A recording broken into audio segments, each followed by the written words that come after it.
ഈ OCD എന്ന് പറയുന്നത് ആക്ച്വലി പറഞ്ഞാൽ OCD എന്ന് പറയുന്നത് എല്ലായിടത്തും ഉണ്ട്.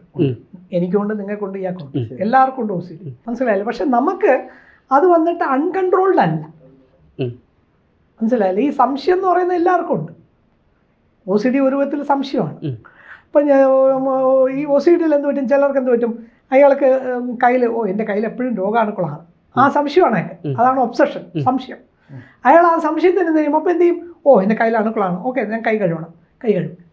പക്ഷേ നമ്മളെന്ത് ചെയ്യും, നമുക്ക് തോന്നും, ഇപ്പോൾ നമ്മൾ ചിലപ്പോൾ എന്തെങ്കിലും, ഇപ്പോൾ നിങ്ങൾ ഫോർ എക്സാമ്പിൾ ഒരു വീട്ടിലൊരു ക്ലീൻ ചെയ്തു, നിങ്ങളെ വണ്ടി കാർ ക്ലീൻ ചെയ്തു, കൈ കഴുകൂലേ? കൈ കഴുകും. പക്ഷേ ഒരു പ്രാവശ്യം കഴിവും, ചിലപ്പോൾ ആ പൊടി പോയില്ലെങ്കിൽ ചിലപ്പോൾ രണ്ടാമത്തെ പ്രാവശ്യം കഴിവും. അത്രേ ഉള്ളൂ, 1-2 പ്രാവശ്യം ചെയ്യുള്ളൂ. പക്ഷേ ഇവർക്ക് എന്ത് പറ്റുമെന്ന് അറിയോ, ഇവർക്ക് ഇവരുടെ ഒബ്സഷനാണ് പ്രശ്നം. കാരണം വെച്ചാൽ ഒബ്സഷൻ എന്ന് പറയുന്നത് ഈ ഒരു മലയാളത്തിൽ എന്താ പറയുക, വിട്ടുമാറാത്ത സംശയമാണ്. അപ്പോൾ ഇവർക്കെന്ന് വെച്ചാൽ ഒരു പ്രാവശ്യം കഴുകി, എൻ്റെ കയ്യിൽ അണുക്കൾ പോയില്ല, കഴുകുക, സംശയം തീരുന്നില്ല. എന്ത് ചെയ്താലും സംശയം തീരില്ല. പിന്നെയും പോയിട്ട് പിന്നെയും കഴുകും, പിന്നെയും കഴുകും, പിന്നെയും കഴുകും. ഒരു 20 പ്രാവശ്യം ചെയ്താലും ഇവർക്ക് ഈ സംശയം തീരത്തില്ല. പിന്നെയും അപ്പോൾ ഇങ്ങനെ ചെയ്തുകൊണ്ടിരിക്കുമ്പോൾ വേറെ എന്ത് ചെയ്യും? ഫോർ എക്സാമ്പിൾ നിങ്ങൾ എക്സാമ്പിൾ എടുക്കാം. നിങ്ങൾക്ക് ഇങ്ങനെ ഒരു പ്രവണത ഉണ്ടെന്ന് വെച്ചോ, നിങ്ങളുടെ വൈഫ് ഭക്ഷണം കഴിക്കാൻ വിളിക്കുകയാണ്. അപ്പോൾ നാച്ചുറലി നമ്മൾ കൈ കഴുകും ഫസ്റ്റ്. അപ്പം നിങ്ങൾ തോന്നുന്നു എൻ്റെ കയ്യിൽ അണുക്കളുണ്ട്, അണുക്കളുണ്ട്, കഴുകി. നിങ്ങൾ അരമണിക്കൂർ കഴുകിക്കൊണ്ടിരിക്കുമ്പോൾ ഇരുന്ന് ഭക്ഷണം കഴിക്കുമോ? ഇല്ലേ? വല്ലാത്ത അവസ്ഥയില്ലേ? അപ്പം പെട്ടെന്ന് എന്തോ മാനസിക രോഗമാണ്. അതാണ്. അപ്പം എന്തെന്നറിയാം, നിങ്ങളുടെ ഭക്ഷണം കഴിക്കുന്നതെന്ന് പറയുന്നത് നിങ്ങളുടെ ദൈനംദിന ജീവിതത്തിൻ്റെ ഒരു ഭാഗമാണ്. അത് നടക്കുന്നില്ല. Your day to day activities affected. മറ്റുള്ളവരും ബാധിക്കുന്നുണ്ട്. മറ്റവരും ബാധിക്കുന്നുണ്ട്. അതാണ്.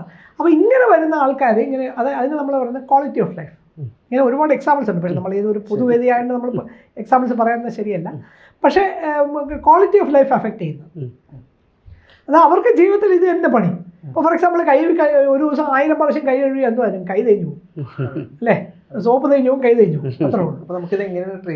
അതെ. അപ്പോൾ ഇതിന് ട്രീറ്റ്മെൻറ്റ് ഇപ്പോൾ ഒരുപാട് ടൈപ്പ് ട്രീറ്റ്മെൻറ്റ് ഉണ്ട്. ഞാൻ നേരത്തെ ഈ ഡിപ്രഷൻ പറഞ്ഞ പോലെ ഇതിന് മരുന്നുകളുണ്ട്, പിന്നെ അല്ലാതെ സൈക്കാട്രിക് ട്രീറ്റ്മെൻറ്റ്സ് ഒരുപാടുണ്ട്, ബിഹേവിയറൽ തെറാപ്പി, നല്ല ട്രീറ്റ്മെൻറ്റ് ഒരുപാടുണ്ട്. പക്ഷേ ഇതിനകത്തും നേരത്തെ ഡിപ്രഷൻ്റെ കഥ പറഞ്ഞ പോലെ ഒരു 20%, 15-20% ആൾക്കാരുണ്ട് അവർക്ക് എന്ത് ട്രീറ്റ്മെൻറ്റ് ചെയ്താലും അസുഖം മാറത്തില്ല. അതിനെ നമ്മൾ റിഫ്രാക്ടറി OCD എന്ന് പറയും. റിഫ്രാക്ടറി എന്ന് വെച്ചാൽ എന്ത് ചെയ്തിട്ടും പ്രയോജനമില്ല എന്നുള്ള ഇത് വരും. അങ്ങനത്തെ രോഗികൾക്ക് നമ്മൾ വന്നിട്ട് സർജറിക്ക് നമുക്ക് ഓഫർ ചെയ്യാം. സർജറി ഓഫർ ചെയ്യാം. അഗൈൻ ഞാൻ നേരത്തെ പറഞ്ഞ പോലെ എല്ലാ പേഷ്യൻറ്റും നമുക്ക് ഓപ്പറേറ്റ് ചെയ്യാൻ പറ്റത്തില്ല. നമ്മൾ കുറേ ടെസ്റ്റുകളൊക്കെ ചെയ്തതിന് ശേഷം രോഗിയോട് പറയാം, ഇത് ഓപ്പറേഷൻ ചെയ്താൽ ശരിയാകും, നമുക്ക് ശരിയാക്കാം എന്ന് ഓപ്പറേഷൻ ചെയ്യാം.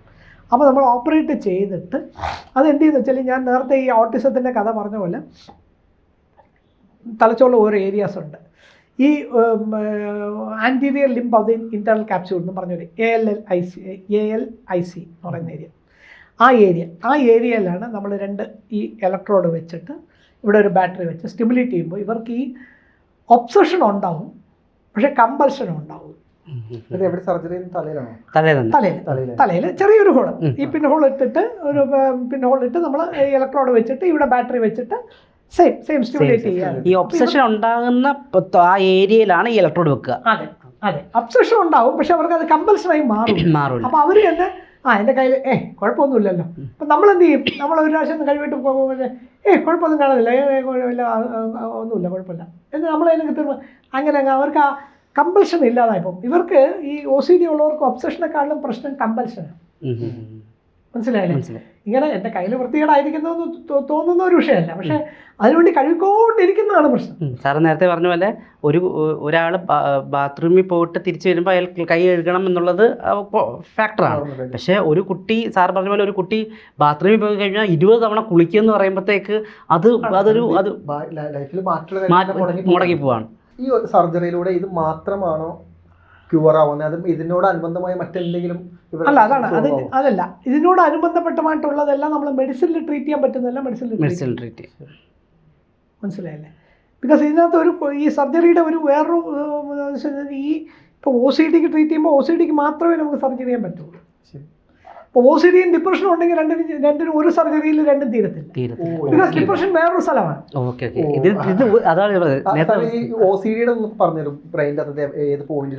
അതെ, ഞാൻ പറഞ്ഞില്ല, anterior limb of the internal capsule. അവിടെയാണ് ഇത് ചെയ്യുന്നത്. ഓക്കെ. നേരത്തെ പറഞ്ഞ പോലെ Depression മറ്റൊരു ഭാഗമാണ്. മറ്റൊരു ഭാഗമാണ്. കഴുത്തില്ല.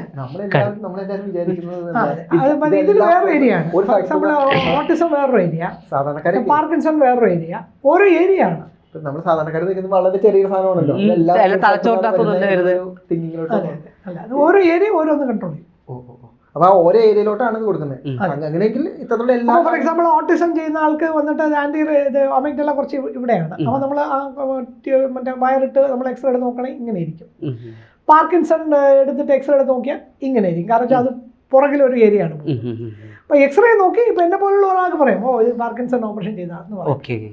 പക്ഷേ ഇപ്പം നിങ്ങൾ നോക്കുകയാണെങ്കിൽ നിങ്ങൾക്ക് എല്ലാം ഒരുപോലെ ഇരിക്കും. ഒരു വയറെങ്ങനെ പോകും, ഒരു വയറെങ്ങനെ പോകും, ഒരു വയറങ്ങനെ പോകും.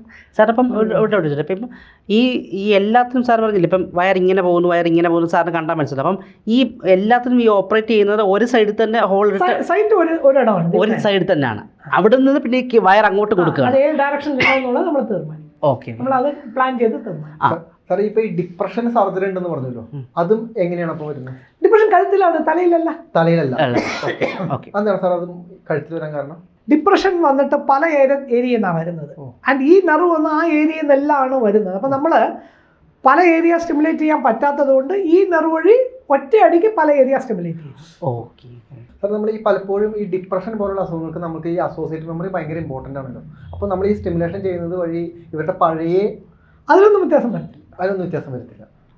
ബിക്കോസ് അത് കൺട്രോൾ ചെയ്യുന്ന വേറൊരു ഉത്തരവ്. ഇപ്പോൾ അത് നിങ്ങൾ ചോദിച്ചോളൂ, ഞാൻ പറഞ്ഞുതരാം. ഫോർ എക്സാമ്പിൾ ഈ സർജറിയുടെ പേര് DBS എന്നാണ്. ഈ OCD ഒക്കെ ചെയ്യുന്ന ഓട്ടിസം ഒക്കെ ചെയ്യുന്ന DBS, ഡീപ് ബ്രെയിൻ സ്റ്റിമുലേഷൻ. അത് അർത്ഥം മനസ്സിലാവും, പേരിന്ന് മനസ്സിലാവും. ഇപ്പോൾ ഫോർ എക്സാമ്പിൾ അമിതമായിട്ട് ഭക്ഷണം കഴിക്കുന്ന ആൾ, ഇപ്പോൾ എന്ന് വെച്ചാൽ അവർക്ക് ഈ ബെറിയാട്രിക് സർജറിയാണ് ചെയ്യുന്നത്, വയറ്റിലൊക്കെ. ഈ ബെറിയാട്രിക് സർജറി ചെയ്ത് ഒരുപാട് പേർക്ക് കോംപ്ലിക്കേഷൻ ആവും, ഫെയിലാവും, ഭയങ്കര ഫെയിലിയർ റേറ്റാണ്. മനസ്സിലായില്ലേ? അപ്പോൾ ഈ ബെറിയാട്രിക് സർജറി ചെയ്തിട്ട് അല്ലെങ്കിൽ ബെറിയാട്രിക് സർജറി ചെയ്യാൻ പറ്റാത്ത ആൾക്കാർക്ക് നമ്മൾ ഇതുപോലെ തലച്ചോറിൽ ഇത് 2 ഇലക്ട്രോഡ് വയർ ഇട്ടിട്ട് സ്റ്റിമുലേറ്റ് ചെയ്യാം. മനസ്സിലായല്ലേ? പക്ഷേ അവർക്ക് അമിതമായ കഴിക്കുന്ന ഭക്ഷണമേ എഫക്റ്റ് ആവുള്ളൂ, നോർമൽ ഭക്ഷണം എഫക്റ്റ് ആവില്ല. മനസ്സിലായല്ലേ? മറ്റേത് ഈ സർജറി ചെയ്താൽ പിന്നെ പട്ടിണിയാന്ന് മരിച്ചു പോയാൽ മതി, അത് വരില്ല. ബിക്കോസ് നോർമൽ ഭക്ഷണം കൺട്രോൾ ചെയ്യുന്നത് വേറൊരു സ്ഥലമാണ്, ഈ അമിതമായ ഭക്ഷണം കഴിക്കുന്നത് വേറൊരു സ്ഥലമാണ്. അപ്പോൾ ഇവിടെ മാത്രമേ അടിക്കുള്ളൂ. അവിടെയാണ് ഭക്ഷണം നോർമൽ, ഇവിടെയാണ് അമിത ഭക്ഷണം. നമ്മൾ ഇവരെ അടിക്കുള്ളൂ, അവനെ നമ്മൾ മൈൻഡ് ചെയ്യൂല. മനസ്സിലായില്ലേ? അതുപോലെ ഒരു സ്ഥലത്ത് അഫക്റ്റ് ചെയ്യും, അടിക്കുമ്പോൾ ആ സ്ഥലം മാത്രമേ അഫക്റ്റ് ആവുള്ളൂ, മറ്റേ ഏരിയ ഒന്നും അഫക്റ്റ് ആകത്തില്ല.